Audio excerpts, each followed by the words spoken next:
Du couvent au salut de Dieu, chapitre 8. Les méandres de la servitude. Partie 3. La visite de mon père. Pendant toute cette époque, aucun membre de ma famille n'était venu me voir, bien que sachant tout ce qui m'était arrivé. Mais un jour, mon père vint me rendre visite. Je ne sais si quelqu'un était allé le prévenir.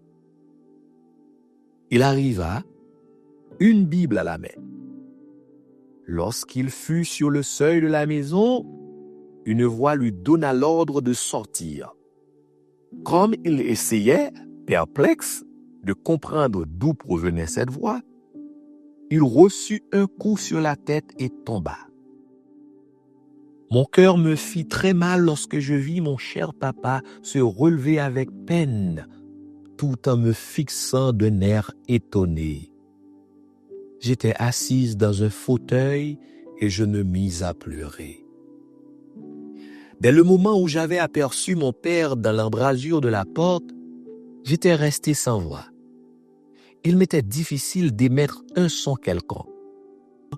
Je voulais crier pour le prévenir de ne pas s'approcher de moi, mais je restais muette. À nouveau, la voix d'un démon tonna en s'adressant à mon père. « Sors, c'est un ordre. Sors d'abord, jette ce que tu tiens à la main. Puis tu diras ce qui t'amène. » Mon père marcha à reculons jusqu'à la porte. Une fois dehors, il tourna la tête dans ma direction, puis regarda sa Bible. Puis il se décida. Il ne jeta pas la Bible, mais la déposa cependant à terre. Il s'avança pour entrer, mais on lui ordonna de s'avancer à genoux. Je vis une larme couler sur le joue de mon papa. Il s'agenouilla et commença à ramper vers moi. Arrivé tout près de moi, il tendit les mains pour m'embrasser. C'est alors que je fus soulevé de terre. « Ne la touche pas !» tonna une voix. Mon père était pasteur d'une grande église luthérienne. En le voyant venir, j'avais eu un regain d'espoir, car il devait occuper la position privilégiée de quelqu'un qui connaît la volonté de Dieu. Il ne fallait pas avoir de grandes connaissances pour comprendre que ma maladie était d'origine diabolique. Puisque les prêtres avaient échoué, les pasteurs ne pouvaient que réussir. En l'occurrence, mon père ne pouvait que mieux faire. Mais, à le voir à genoux, ramper comme un ver de terre, obéissant aux ordres de ceux qui avaient demandé sa mort pour que je guérisse, je perdis tout espoir de guérir un jour. Toujours accroupi, au lieu de prier Dieu et d'invoquer le nom du Seigneur Jésus-Christ et la présence du Saint-Esprit, mon père se mit à invoquer les esprits de ses ancêtres, en les citant chacun par leur nom. Cette prière occulte apaisa ou sembla apaiser les démons. Mon fauteuil regagna le sol. Voyant cela, mon père poussa la hardiesse jusqu'à exiger que les esprits de ses ancêtres païens m'amènent avec lui. Les démons lui répondirent que cela était impossible. Elle mourra en cours de route. Nous la tuerons. Elle ne vivra pas. Mais il bluffait, comme le diable sait aussi bluffer. À la longue, mon père eut le dessus et parvint à m'amener. Dans Matthieu 12, versets 25 et 26, le Seigneur nous dit ceci. Tout royaume divisé contre lui-même est dévasté et toute ville ou maison divisée contre elle-même ne peut subsister. Si Satan chasse Satan, il est divisé contre lui-même. Comment donc son royaume subsistera-t-il? Cela signifie que ce n'est pas l'amour qui règne dans le royaume de Satan. Si les mauvais esprits qui me retenaient captive cédèrent aux demandes de mon père, c'est que les esprits qu'il avait invoqués étaient d'un rang supérieur au leur. Ils avaient plus de droit sur moi, du fait des liens de sang et des liens familiaux. Il en est de même en Inde pour les castes, par exemple. Mon père avait poursuivi son monologue jusqu'au soir, et les démons avaient relâché leur emprise sur moi, au point que je pouvais me déplacer aisément. Après m'avoir emmené chez lui, mon père convoqua le soir même les membres de la famille pour statuer sur ma situation. Ils résolurent tous de me conduire chez le plus grand féticheur qu'ils connaissaient, non loin de mon village natal. Chez le féticheur de Candelungo. De notre société, la femme occupe la seconde position. Ainsi trouve-t-on une longue liste d'interdits pour les femmes, alors que les hommes en sont exonérés. Certaines personnes vont jusqu'à ne pas admettre des femmes dans les pratiques traditionnelles. C'était le cas du féticheur que mon père avait contacté pour faire exorciser sa fille bien-aimée. Dans un premier temps, et pour faire monter les enchères, le féticheur refusa net de s'occuper de mon cas, simplement parce que j'étais une femme. Il n'avait jamais traité de femme. Il dit: « Nous amener ici une femme est pour nous une insulte. » Mais il ajouta: « Cependant, compte tenu de votre notoriété de pasteur, je veux bien vous rendre ce petit service, pourvu que vous ayez les moyens d'apaiser les esprits irrités par cet affront. En plus de l'argent, tu devras m'amener 12 chèvres. » La proximité de notre village natal fit que la collecte des chèvres s'effectua sans grand problème. Une somme importante d'argent fut aussi remise au féticheur, en plus des chèvres. Je fus accompagné par mon père et par ma petite sœur, et aussi par d'innombrables démons, qui me sommaient de rebrousser chemin et de fuir. Nous allâmes chez le féticheur vers le soir. Le lendemain matin, on me donna un breuvage dans un bocal. Il s'agissait d'une drogue, car après l'avoir consommé, tout mon corps s'affaiblit et je perdis connaissance. Je fus déposé inconsciente dans un trou de 2,50 m de profondeur, 2,80 m de long et de 50 cm de large. Le trou fut recouvert de troncs d'arbres, de branches et de feuillages, puis de terre au-dessus. Un grand feu fut allumé sur ce trou rebouché, alors que je me trouvais à l'intérieur. Un groupe de danseurs se tenait tout autour du feu. Entraînés par des tam-tams, les danseurs se lancèrent dans une danse rituelle au rythme endiablé. À ce moment-là, le maître des lieux, le féticheur, entra en scène.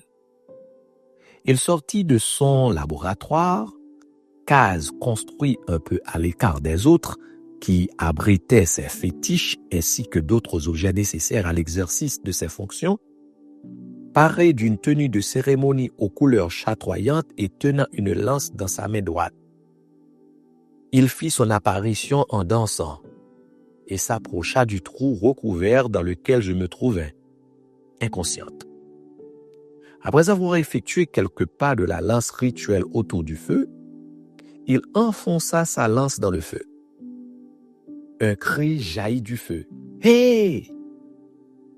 Lorsqu'il ressortit sa lance du feu, elle était toute trempée de sang.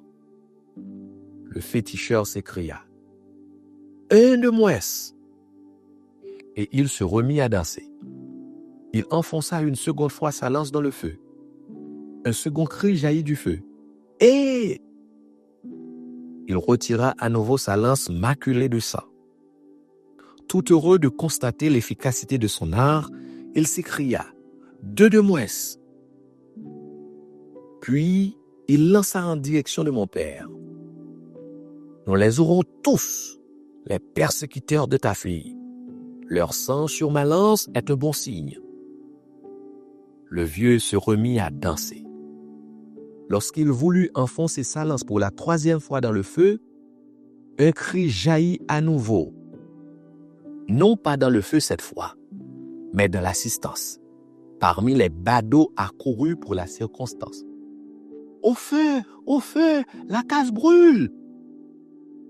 Convergeant leurs regards dans la direction indiquée par le badaud, les assistants virent en effet que la petite case d'où était sorti le vieux tout à l'heure était en feu. Les flammes tendaient à s'étendre vers les autres habitations. Avec une rapidité étonnante pour son âge, le féticheur se dirigea vers les flammes. Il manqua de peu se brûler, mais il fut retenu. Il ne parvint pas à récupérer quoi que ce soit de sa case en flammes. L'incendie fut tout de même maîtrisé, malgré la perte du laboratoire et de tout son contenu. Les autres habitations furent épargnées. Questionné pour savoir qui avait mis le feu au laboratoire, le vieux, tout en colère, expliqua que ce n'était pas un homme qui avait mis le feu à sa case, mais les esprits qui s'étaient révoltés parce qu'il avait accepté de traiter une femme. « Sortez votre fille d'ici et allez-vous-en de chez moi. Vous m'avez tué, je suis mort, je ne veux plus vous voir, allez-vous-en. » Encore inconsciente, je fus sorti du trou et on m'emporta. Bien que n'ayant pas honoré son contrat, le féticheur ne restitua rien à mon père, ni une chèvre, ni un seul centime. Le fait que mon père ait été renvoyé n'était pas pour me rendre l'espoir. Les voix se moquaient de moi et riaient. Elles ne cessaient de me dire que c'était eux qui avaient eu le dernier mot. Pour eux, si je voulais parvenir au salut, il fallait que je me décide à tuer mon père. Après ce dernier échec, je sus qu'il ne me restait plus qu'une chose à faire, me suicider. Je me disais, puisqu'ils n'ont pas le courage de me tuer, je le ferai à leur place. Mon père sera alors épargné. Ce n'était pas du stoïcisme de ma part, mais plutôt de l'amour paternel. Puisque j'avais tout perdu, autant préserver celui qui m'avait engendré. En route pour la Tanzanie, je réfléchissais à la manière de réaliser mon plan diabolique. Mais le Seigneur avait pour moi un autre destin. Le jour où j'avais décidé de m'empoisonner, mon père vint me dire qu'il envisageait de m'emmener le plus vite possible en Tanzanie. D'après un communiqué capté à la radio tanzanienne, il y avait un grand réveil spirituel dans ce pays. Le Seigneur y opérait des miracles comme au temps biblique. Les sourds entendaient, les aveugles recouvraient la vue, les paralytiques marchaient et ceux qui étaient possédés par des esprits impurs étaient délivrés sans le concours d'autre chose que de la parole de Dieu. Mon père me dit, « J'ai résolu de t'emmener là-bas dans une semaine, ma fille. Nous allons mettre cette semaine à profit pour nous préparer. » 2 jours avant notre départ, un parent amena une femme auprès de mon père et lui demanda de raconter son histoire. Elle le fit sans se faire prier, heureuse de trouver un auditeur responsable. « Papa pasteur, je ne sais si vous me reconnaissez. Je suis celle qui était folle et qui se promenait à moitié nue dans ce village. Depuis notre visite chez le féticheur, nous n'étions pas retournés à Lubumbashi. Nous nous étions retirés dans notre village natal. Il y a moins d'une semaine, une nièce mariée à Kasongo, chef-lieu de zone située à 90 km de Chabunda, notre village, est venue me chercher pour m'y amener. Le pasteur de l'Assemblée de Dieu de Kasongo avait invité un couple d'évangélistes venus de Kinshasa. Ce couple prie Dieu d'une façon originale. Par exemple, il chasse les démons au nom de Jésus. Plusieurs démoniaques dans mon cas ont été délivrés grâce à la prière extraordinaire de ce couple. Lorsque ce cousin m'informa de votre intention de vous rendre en Tanzanie, je n'ai pas hésité un seul instant à venir vous voir pour vous demander d'aller plutôt à Kasongo. Si vous consentez à y aller, je suis prête à vous accompagner. Je suis certaine que le Dieu de ce couple délivrera votre fille comme il l'a fait pour moi. Les démons ne tenaient pas que je me rende à Kassango. Ils me dirent qu'ils feraient tout ce qu'ils pourraient pour m'empêcher d'y aller. C'est ainsi qu'ils me paralysèrent les deux jambes, m'empêchant de me tenir debout. La sœur me porta sur son dos et nous pûmes continuer notre chemin vers Kassango. Nous étions un groupe de 6 personnes. Mon père, mon cousin, 2 cousines, la femme qui nous avait annoncé cette nouvelle et moi. Chez moi, les voyages se font à pied. Non pas que nous manquions d'infrastructures routières, mais nous ne pouvions pas nous permettre d'attendre une voiture, compte tenu de la rareté des véhicules dans cette partie du pays. Poursuivant notre pénible marche, nous nous arrêtâmes pour nous reposer dans un village, après avoir marché pendant au moins 20 kilomètres. Nous avons croisé une femme qui venait justement de Kassango. Elle portait un enfant sur le dos et glorifiait le Seigneur en chantant des cantiques de louange. Mon père, qui voulait savoir la raison de son excitation, l'interpella. La femme nous dit ceci. « Ma fille que voici était sourde depuis longtemps.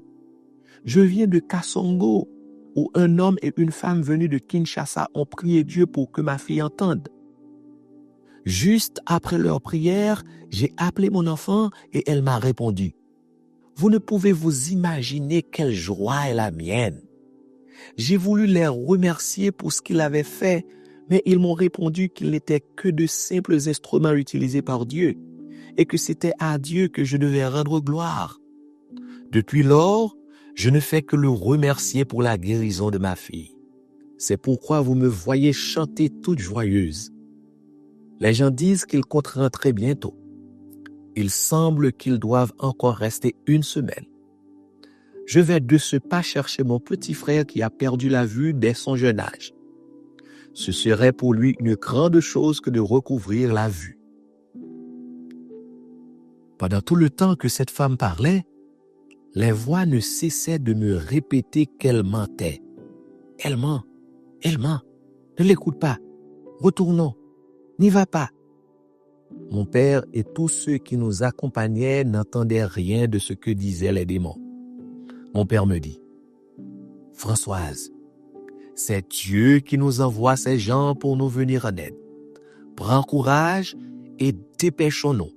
Sinon, nous traînons, nous risquons de les manquer. » À cet instant précis, les démons clouèrent mon père au sol. Il eut une sorte de crampe subite qui le força à rester couché. Il était impossible d'avancer.